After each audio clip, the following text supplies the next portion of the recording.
जिस गाड़ी से एक्सीडेंट हुआ गोपीनाथ मुंडे का, उस गाड़ी का ड्राइवर जो है, गलती उसकी थी। शायद ये गलती मुंडे के ड्राइवर की थी। मुंडे के ड्राइवर ने रेड लाइट जंप की थी, ये सूत्रों का कहना है।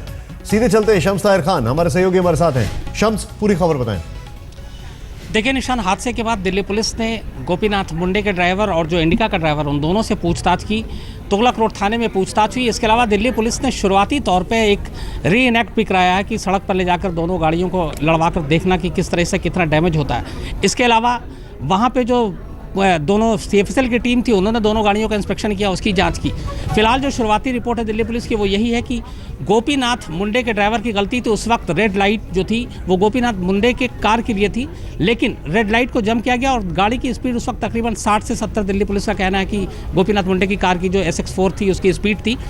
इंडिका कार सामने से आ रही थी और उसके बाद अचानक जब ये रेड लाइट जंप होता है तो इंडिका कार का जो ड्राइवर है वो पूरी तरह से ब्रेक मारता है, ज़ोर से ब्रेक मारता है, लेकिन आखिर में भी गाड़ी घिसटते हुए जाकर SX4 से टकराती है। और यही वजह है कि गाड़ी को ज़्यादा नुकसान नहीं पहुंचा। आप अगर विजुअल भी देखेंगे तो SX4 है, उसके लेफ्ट साइड के पिछले दरवाजे के पास गाड़ी जाकर हिट करती है। तो ये सारी चीज़ें हैं जो ये दर्शाती हैं कि जो इंडिका का ड्राइवर का जो बयान है वो कहीं ना कहीं सच है, क्योंकि वो सामने से आ रहा था और सीधे जाकर लेफ्ट साइड में रेयर दरवाजे के पास गाड़ी की पहली टक्कर होती है। इंडिका का बम्पर टूटता है, ये भी इस बात को पुख्ता साबित करता है। और पीछे के ही सीट पे गोपीनाथ मुंडे उस वक्त बैठे हुए थे, अखबार पढ़े थे, और चूंकि जब गाड़ी में दोनों टक्कर होती है तो मुंडे आगे की तरफ गिरते हैं और जो अगली सीट है, ड्राइवर के बराबर वाली सीट है, उस सीट से उनका चेहरा और नाक टकराता है और उसके बाद उनकी थोड़ी तबीयत बिगड़ती है, जिसके बाद वो पानी मांगते हैं। लेकिन दिल्ली पुलिस ने अब तक जो इन्वेस्टिगेशन किया और दोनों ड्राइवर से जो पूछताछ हुई है उसके बाद ये लगभग तय है कि गलती जो थी वो गोपीनाथ मुंडे के ड्राइवर की थी। रेड लाइट उसने जंप किया था।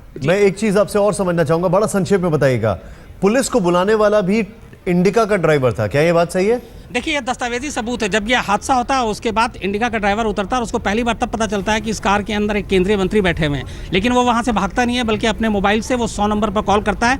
6:25 पे लगभग ये दिल्ली पुलिस के को कॉल जाता है और उसके बाद जब पुलिस के वो वहाँ पर इंतजार करता है, वो लगातार वहीं पर रुकता है और भागता नहीं है। और ये चीज़ भी ये दर्शाती है कि जो अब तक के बयान है उससे यही पता चलता है कि गलती जो है वो इंडिका के ड्राइवर की नहीं थी, बल्कि गोपीनाथ मुंडे के ड्राइवर ने शायद बहुत बड़ी बात बता रहे हैं। इस वजह कर उन्होंने रेड लाइट जंप। ये अपने आप में बहुत बड़ी बात आप बता रहे हैं, और इस पूरे मामले में इन्वेस्टिगेशन के लिहाज से अगर देखा जाए तो ये एक बहुत बड़ी बात ये है कि गोपीनाथ मुंडे की गाड़ी का जो ड्राइवर था, गलती उसकी थी, रेड लाइट उसने जंप की थी, ना कि इंडिका के ड्राइवर ने। क्योंकि इंडिका का जो ड्राइवर था वो खुद PCR को फोन करता है, वहां पर रुकता है, पुलिस के आने का इंतजार करता है।